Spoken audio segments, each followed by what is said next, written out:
That's the idea. This is where we start in Biru.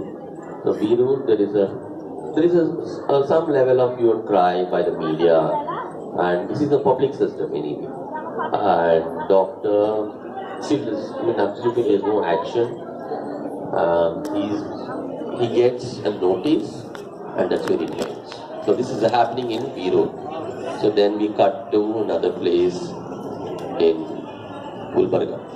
So when Karnataka Janarogya Chedavali when it has its own trajectory, and we started working and meeting kinds of people. And so our friend Tina, based in Gulbarga, was there, and we had organized a health and human rights workshop. And in the health and human rights workshop, one of our volunteers came and was talking about, there's a big बीमारी बड़ा बीमारी हो रहा है हमारी गांव means that all the women are getting surgeries, and they're going, okay, there's something very serious, because in village all the women are getting operated, and there should be something very serious. So then we went, our friend Tina went back to these villages and started meeting them. And so the question was, the question which we need to ask is, how many women got operated? No, that's not the question. How many women have uterus is what we have to ask the question. That's the epidemic which we are talking. Huge epidemic thing you find in almost all villages. So, see, in Karnataka there is a difference between a village. Okay, you have a main village where the upper caste, OBCs live, and you have tandas. So tandas are where the women, where the families for a particular community, the Lambani community, live. So they don't live, together. So we have to identify. So when I say village here, also means it's tanda, and you will find most of these cases in tandas. So cut back, and where we now go is to this. So where is it happening? It's happening in one particular hospital. One particular hospital in Gulbarga. But doesn't mean that other hospital is not happening in other hospital. It's also happening in other hospitals. If this hospital is known for hysterectomy, if you go any village, you go and say, "Oh, I know this doctor. I've been there." That's the narrative which we get. And who is this doctor? Let's. I don't want to name him. I can also name him. No issues.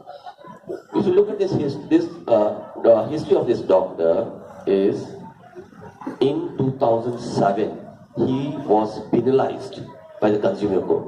15 lakhs is what he's paid as a fine for conducting sterilization operations in his nursing home.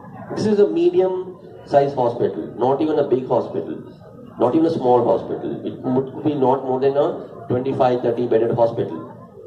Husband and wife, husband is a general surgeon, wife is a gynecologist. Perfect combo. This is where we find happening.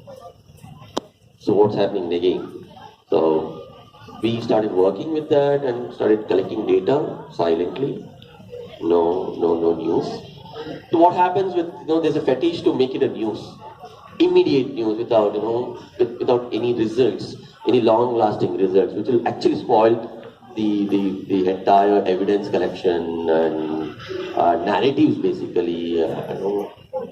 So 1 month is what the work went, and also parallelly we worked with a journalist and a TV channel.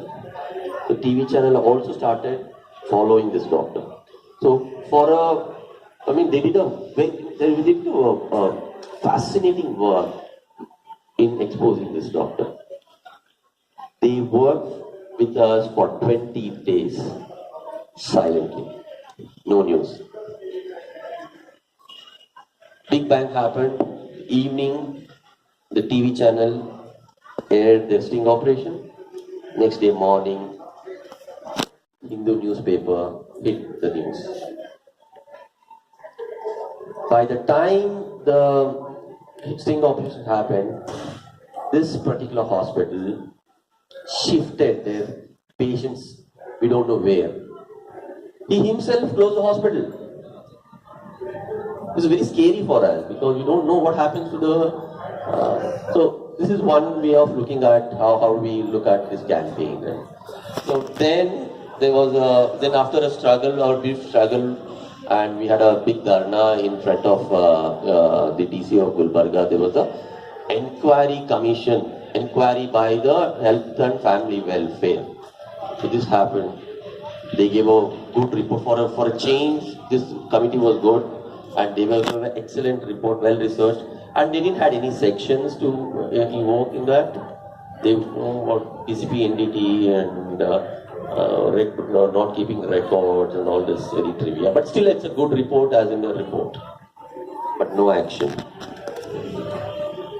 And they didn't even give us, for us to get that report, it took 8 months. And there was another inquiry by the Women's Commission, so excellent report. They took nearly 2 months to do this study. They came up with loads and loads of findings, and that was also published. But it's just report. So what is our idea, the epitome of any struggle is reports. We got report is justice, right? Yeah? No. So reports came, but nothing happened. When we approached the district administration says, look, I can't do anything. I can only do with public hospitals, but I can't do with private hospitals. And you have to go to KMC. See, the problem is here also. What we found is, you can't. Police cannot even take action to the doctors. And most of the doctors are also people who have the hospitals. They're also medical businessmen, and they're also doctors.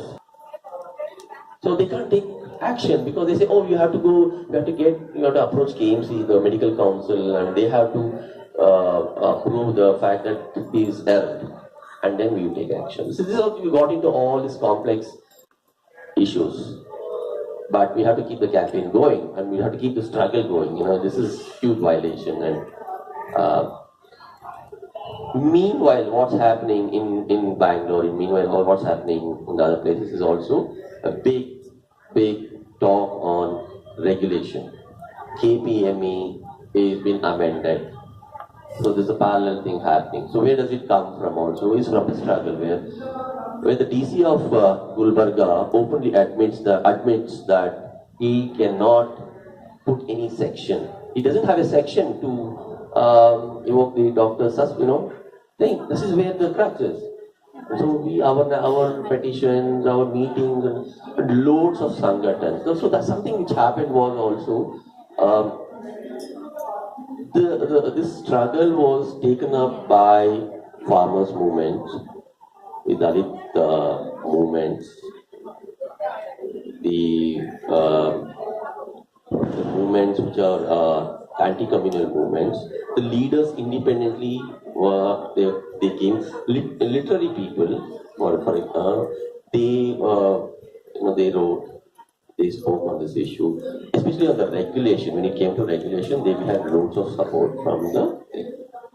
So KP, there's one hysterectomy issue, KPM issue ran parallel.